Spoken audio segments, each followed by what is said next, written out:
नमस्ते, म श्याम थापा मगर गोर्खाबाट।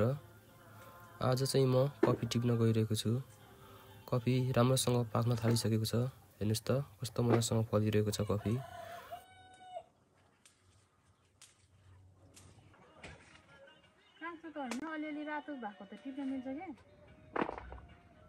र साथीहरू, कफी चाहिँ लगभग असोज कार्तिकतिरबाट नै पाक्न सुरु हुन्छ र मैले चाहिँ आफ्नो व्यस्तताको कारणले गर्दाखेरि यसलाई टिप्न अलि ढिलो भयो र यो चाहिँ लगभग चैत वैशाखसम्म थोरै थोरै गरेर पाक्दै जान्छ।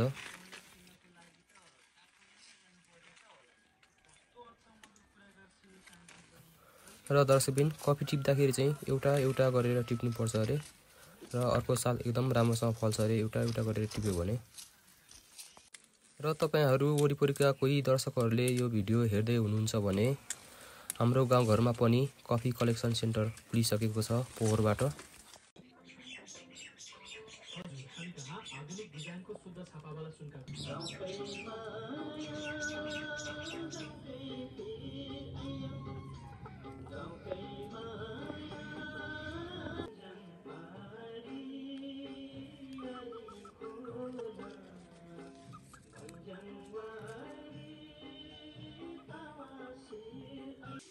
र दर्शकबिन, तपाईहरूसँग पनि कफी छ भने कफी कलेक्सन सेन्टर गोर्खा जिल्लाको गण्डकी गाउँपालिका वडा नम्बर 5 सानो दर्बुङ सयमुरेमा लिएर आउन सक्नुहुन्छ। तपाईहरूसँग जति छ 1 केजी 2 केजी अथवा त्योभन्दा बढी जति छ लिएर आउन सक्नुहुन्छ। विशेष गरी सानो दर्बुङ वरिपरिका गाउँहरू तोलक गाउँ, रामपुर गाउँ, बेनी गाउँ, छाप गाउँ लगायतका गाउँहरूबाट कफी कलेक्सन सेन्टरमा लिएर आउन सक्नुहुन्छ। र दर्शकबिन, बाँकी रहेको कफी चाहिँ फेरि पछि पाकिसकेपछि टिप्नेछु र पोहोरदेखि चाहिँ मैले आफ्नो कफी जति हुन्छ त्यति नै कफी कलेक्सन सेन्टरमा लगेर दिने गरेको छु र धेरै थोरै भए पनि आम्दानी लिएको छु।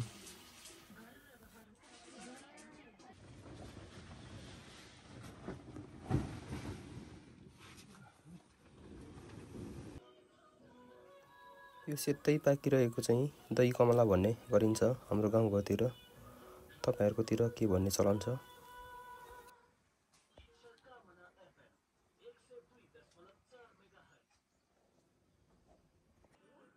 र साथीहरू, यो फुलिरहेको फुल चाहिँ लालुपाते फुल हो।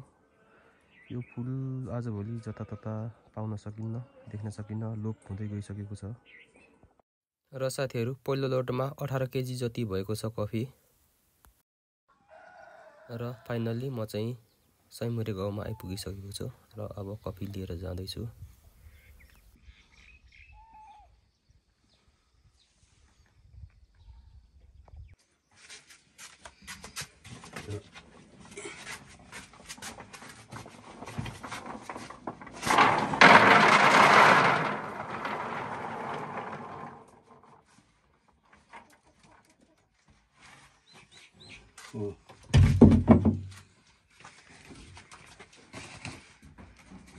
कुडिक 18 किलो 410 ग्राम माल्टो चाहिँ फेरि होला र गति पर्यो।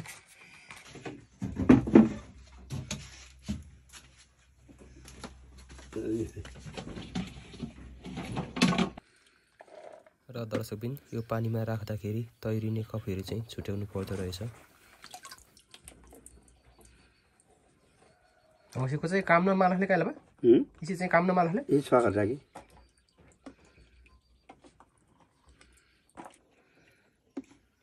र दर्शकबिन, कफी चाहिँ हप्ताको प्रत्येक मङ्गलबार जम्मा गर्ने गरेको छ।